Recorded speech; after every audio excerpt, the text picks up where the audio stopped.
One of the nice things about having a farm is every now and then you get an unexpected surprise, a freebie, if you will. Fruit trees are my favorite for freebies because you invest the money when you first plant them, and I think these were $35. Just last year we planted them and they've grown really, really well. So we have just a really small orchard. I think I've got maybe 5 apple trees, 2 peach trees, 2 pear trees, and 2 cherry trees. It's not on the side where my garden is, where I spend a lot of time. So I don't always come out here and check on these trees. My husband does the mowing for the most part, and he forgot to tell me that he saw that I had some fruit ripening. So I'm out here today kind of with a wonderful surprise. These peaches are ready. Now, this tree has produced what I consider an abundance. Had I seen it earlier, I would have picked off some of the smaller fruit and maybe some of the blossoms if I caught it really early. Because if you remove some of the fruit, then you'll get larger fruit. So it's kind of a trade-off. But I didn't expect any fruit from them this year, and I was really surprised. So some of my fruit's on the smaller side, but it's still edible. It's going to be delicious. This poor tree, it's really to the point where I should have done this, and I'm in danger of having some of the branches break. So I've got to do a better job of taking care of these. We've had so much rain lately, and I've been kind of in a funk because my garden's not doing well. So I'm going to spend the time today to see what I can do with them. But for now, we're going to be picking peaches. Come along with me. Peaches are so expensive this year. I don't know if you've been to the store, but I went to the store the other day and they were like 94 cents a piece. And I looked at that and I thought, a pound, right? And no, it said 94 cents a piece. So, yeah, needless to say, I didn't buy any, and thank God, because I had no idea that I had this own blessing right in my own backyard. So everything works out. And this is working out just amazing for me. Oh, come on. I'm trying to be so gentle because any of these that are really nice, I'm going to save those for fresh eating or maybe give away to family and friends.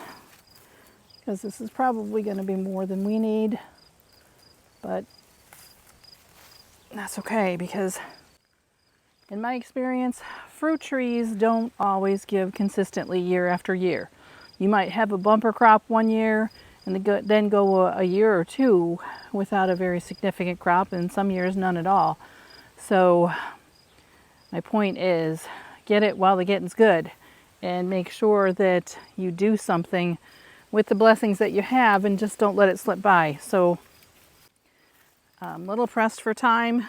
I've got today to get something done with these peaches. So, ooh, that one's got a little bit of a spot. That's okay because I'm going to cut that out. I want to get a few more of these off these branches because they're so full. And I don't want my tree to break. Come on. I'm feeling these to make sure there's just a little bit of give so that I'm picking them at the ripest point.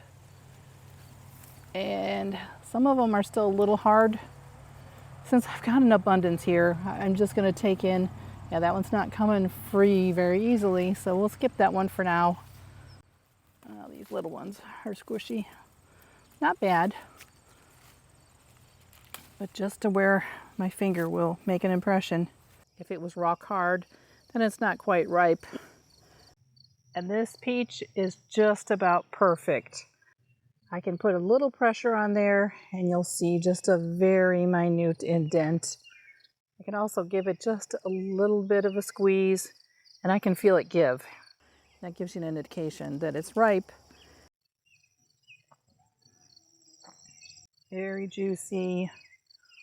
And you can see as I'm squeezing it, there's just a little bit of a give.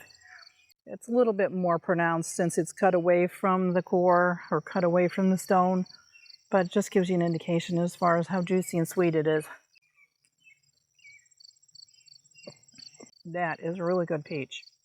It's at the peak of ripeness. It's picked directly from the tree. There's not a lot of long storage time. It doesn't get any better than this.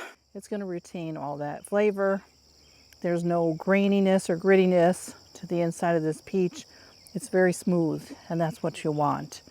And these peaches are just beautiful.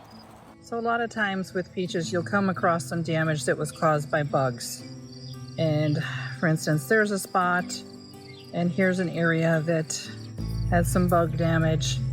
And it's a little softer in that area. It feels almost bruised. And here's the spot where it rubbed up against the branch. Just cut those out. It's still edible. If I had treated this tree with copper fungicide at the appropriate time, I maybe could have stopped some of this fungus from infecting the tree. This is the tree that was infected with leaf curl, and it's called peach leaf curl. And I tried to get a lot of the leaves off that were infected. Let's see if I can show you up close what some of them look like. It's important to get all those bubbled and bent leaves off and then dispose of them. Put them in a trash bag and get them off your property. Don't compost them. Just make sure that those are gone, because it will continue and it'll keep you from getting a harvest. All the leaves fall off, which is where the tree gets the energy from. You don't get any peaches when you have this disease. If you do have any fruit that sets on it, they fall off. The tree is kind of in survival mode.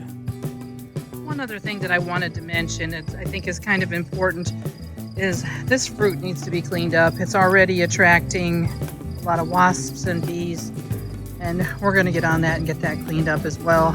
The other thing I've done is I put wood chips around the bases of my trees, and that has helped them tremendously. They don't dry out. They're able to get through those long dry spells between rains much better by having mulch under the trees. And you don't have to weed whip around the bases, so you don't have the potential for damaging the bark.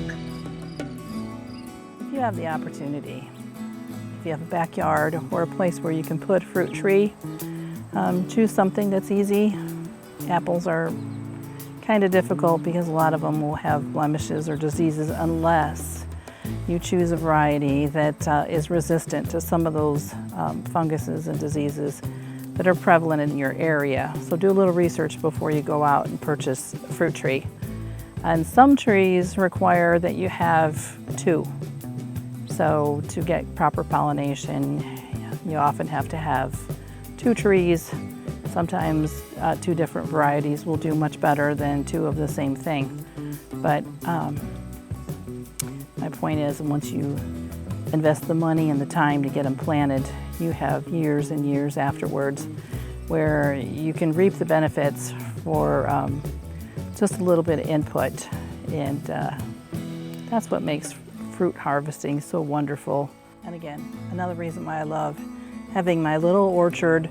When you have trees like this, and it's not just fruit trees, it could be nut trees. I'm very happy to have my maple trees as well, but they take very little work, very little effort from me, and they give such an abundance and a bountiful harvest that it just blows me away that I have to do nothing for it, and nature just provides. Well, that's all I've got for you today. Thanks for watching. Oh, one more thing. I hope to see you again soon. Now, if you've enjoyed this video, watch this next.